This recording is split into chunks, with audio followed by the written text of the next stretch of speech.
Episode 152 the old man. मैं विधि ने bed पर बैठे हुए अपनी कमर को दीवार से लगा लिया और अपनी दोनों टांगों को छाती से लगाकर बैठ गई। मोहित बेड पर किनारे पर बैठा और प्यार से विधि से पूछते हुए बोला, क्या हुआ? तुमने फिर कोई बुरा सपना देखा? विधि ने हाँ बोलने के बजाय अपने सिर से हाँ बोलने का इशारा किया। तुमने सपने में क्या देखा? मोहित ने पूछा। विधि के पास मोहित को देने के लिए कोई जवाब नहीं था। उसने अपने पैरों को और ज्यादा टाइट से पकड़ लिया। मोहित के मन में अजीब अजीब बातें चलने लगी। विधि को अपने इतना पास देखते हुए भी मोहित को ऐसे लगा जैसे कि विधि उससे कोसों दूर है, इतनी दूर कि अगले ही पल विधि किसी बलून की तरह गायब हो जाएगी। मोहित को ऐसी फीलिंग बिल्कुल पसंद नहीं थी। हालांकि वो इस बात को अच्छी तरह से समझता था कि वो इस बारे में कुछ नहीं कर सकता। अगर विधि उसको कुछ बताना नहीं चाहती तो वो उसके मुंह से कुछ नहीं निकलवा सकता। मोहित की आंखें सिकुड़ने लगी, लेकिन विधि उसकी आंखों को नोटिस नहीं कर सकती थी। मोहित ने अपने दोनों हाथ आगे बढ़ाए और विधि को गले लगा लिया। विधि उसकी बाहों में ऐसे आ गई जैसे कोई छोटी चिड़िया किसी कटोरी से पानी पीने आ जाती है।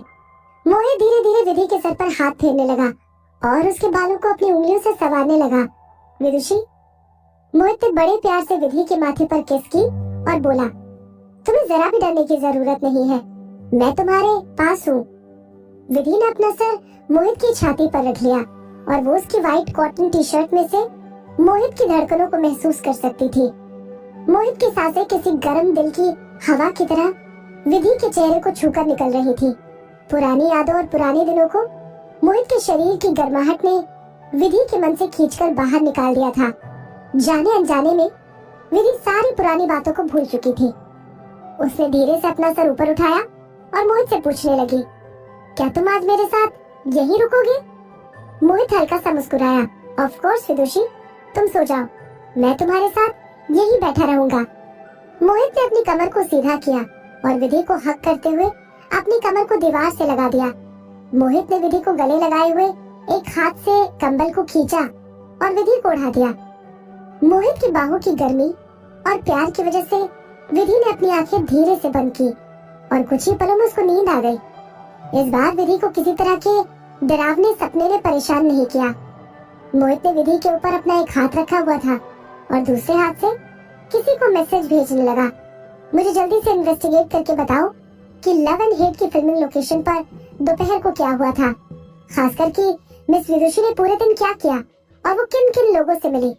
मोहित ने विधि के पीछे अपने कुछ बॉडीगार्ड्स को सीक्रेटली छोड़ा हुआ था। उसके पास जवाब आने में ज्यादा देर नहीं लगी। फोन पर आई हुई इंफॉर्मेशन को पढ़कर मोहित ने अपने होठों को चबाना शुरू कर दिया और वो गहरी सोच में फंस गया। अगले दिन जब विधि की नींद खुली तब उसने अपने आप को मोहित की बाहों में पाया। मोहित उसको पूरी रात अपनी बाहों में प्यार से सुलाता रहा और खुद आधी कमर दीवार पर टिका कर लेटा रहा। सूरज की किरणें खिड़की पर लगे पर्दों के बीच से मोहित के चेहरे पर गिर रही थी। उसका चेहरा धूप की रोशनी में किसी खूबसूरत तस्वीर की तरह लग रहा था। विधि ने अपने मन में सोचा कि उसने इससे ज्यादा हैंडसम चेहरा या हैंडसम आदमी पहले कभी नहीं देखा। नहीं, तभी विधि के मन में एक और शख्स की तस्वीर बन गई, चुपचाप लेकिन जबरदस्ती। जब दूसरे आदमी का चेहरा विधि के मन में जगह घेरने लगा, कुछ ही पलों में विधि का शरीर कांप उठा। वो मोहित की बाहों से बाहर निकली और थोड़ा गिल्टी महसूस करने लगी। मोहित उसकी वजह से पूरी रात अनकंफर्टेबली और हाफ सिटिंग पोजीशन में लेटा रहा, जबकि वो पूरी रात उसकी बाहों में चैन से सोई। विधि ने मोहित को धीरे से कंबल उड़ा दिया और उसकी स्लीपिंग पोजीशन को ठीक करने लगी, लेकिन विधि के हिलाने से मोहित जरा भी नहीं हिला। वो मोहित की कमर को बेड पर नहीं ला पाई। ये आदमी देखने में तो इतना मोटा नहीं लगता, ये इतना भारी कैसे है? विधि उसको ढंग से ना लेटा पाने की वजह से उदास हो गई और इधर उधर कुशन को ढूंढने लगी जिससे कि वो मोहित को लेटते हुए कंफर्टेबल कर सके। विधि की हलचल को देखकर मोहित ने धीरे से अपनी आंखें खोली और भारी आवाज में बोला, विदुषी। विधि ने कुछ पलों के लिए मोहित को देखा और पूछा, अच्छा तो तुम उठ गए? अगर तुम्हारी नींद खुल ही गई है तो अब तुम ढंग से लेट जाओ, तुम्हारी स्लीपिंग पोजीशन बहुत गलत थी, तुम थोड़ी देर ढंग से आराम कर लो। मोहित को इस बात का जवाब देना नहीं आया। नहीं नहीं, मैं ठीक हूँ, मैं पिछली रात ढंग से सो लिया था, तुम्हें परेशान होने की जरूरत नहीं है। मोहित ने विधि के चेहरे पर उसके लिए चिंता देखी। वो बात को बदलते हुए बोला, तुम बताओ, अब तुम कैसा फील कर रही हो? वैसे भी मूवी की शूटिंग बहुत थका देने वाला काम है। विधि ने अपना सर हिलाया। मैं ठीक हूँ, और कल रात के लिए थैंक यू। अगर मोहित पिछली रात विधि को अपनी बाहों में लेकर नहीं सुलाता तो विधि पूरी रात जागती रहती और उसका शूटिंग शेड्यूल जरूर खराब हो जाता। मोहित पिछली रात बिल्कुल सही टाइम पर आया था। तुम इतनी रात को यहाँ क्या करने आए थे? विधि ये सवाल मोहित से कल रात को पूछना भूल गई थी। ऑब्वियसली तुमसे मिलने। मोहित ने मुंह बनाकर कहा, मैं तुम्हें मिस कर रहा था। असलियत में मोहित को उसके बॉडीगार्ड ने रामानंद चोपड़ा और स्वीटी चोपड़ा के बारे में सब कुछ बता दिया था। मोहित उस वजह से परेशान हो गया और अपना सारा काम छोड़कर विधि से मिलने चला आया। हालांकि मोहित को लगा कि वो विधि और रामानंद चोपड़ा के बीच बहस छिड़ जाएगी, लेकिन ऐसा बिल्कुल नहीं हुआ। अब मोहित के मन में सिर्फ एक बात चल रही थी कि विदुषी कल रात किस बात से परेशान थी। मोहित को सबसे पहले अपने दोस्त डॉक्टर दानिश की बात याद आई। उसने मोहित को बताया था कि विदुषी जरूर अपने पास टाइम में किसी बड़े ट्रॉमा से गुजरी है, जैसे कि डेथ थ्रेट्स, इम्प्रिजनमेंट, रेप। इस वजह से विदुषी जब भी किसी सेम सिचुएशन से गुजरती है उसको पुरानी बातें याद आ जाती हैं। दानिश की बात मोहित के दिल में घर कर गई है।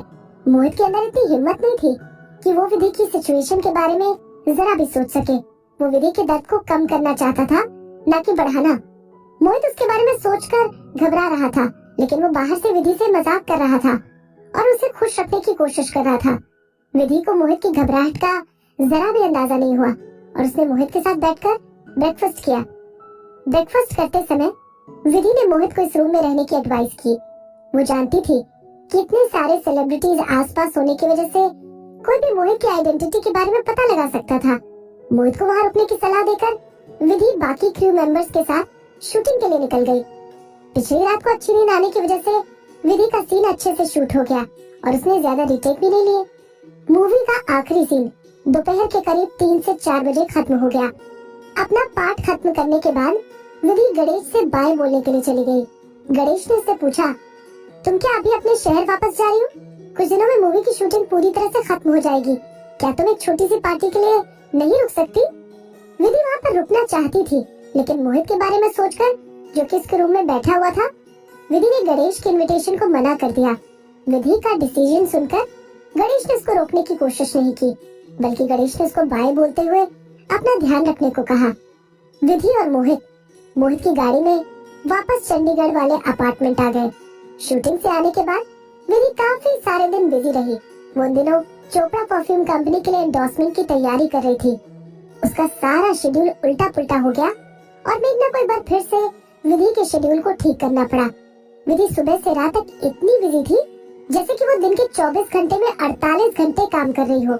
लव एंड हेट मूवी के आखिरी दिन की शूटिंग पर मोहित वहाँ किसी से मिलने चला गया। मूवी क्रू के सारे लोग रात को पार्टी करने के लिए डिनर पर निकल गए और मूवी सेट को तोड़ने के लिए ऑर्डर दे दिया गया। मोहित जब वहाँ पहुँचा तो उसे पूरे हॉल में कोई नहीं दिखा। उस मूवी सेट के हॉल में राजा की कुर्सी के साइड में बहुत सारी कुर्सियाँ रखी हुई थी। मोहित वहाँ से बाहर आया और उसने फिल्म सेट की परछाई के नीचे किसी आदमी को खड़े हुए देखा। मोहित उस आदमी के बिल्कुल सामने खड़ा था। तुम अकेले यहाँ क्या कर रहे हो? तुम कौन हो? मैं बस एक बूढ़ा आदमी हूँ जो प्रॉप्स को संभालने की कोशिश कर रहा है। उस बूढ़े आदमी की आवाज पिछली बार की तरह डरावनी थी। हालांकि मोहित को उस आदमी की आवाज से जरा भी फर्क नहीं पड़ा। अच्छा, बस इतना ही? मोहित जोर से हंसा और उस आदमी की तरफ 2 कदम आगे बढ़ गया। जितना मैं तुम्हारे बारे में जानता हूँ, तुम्हारा नाम तो जैनेंद्र सहगल है, सहगल फैमिली कॉर्पोरेशन के पुराने वारिस और आरफ कपूर के होने वाले ससुर जी।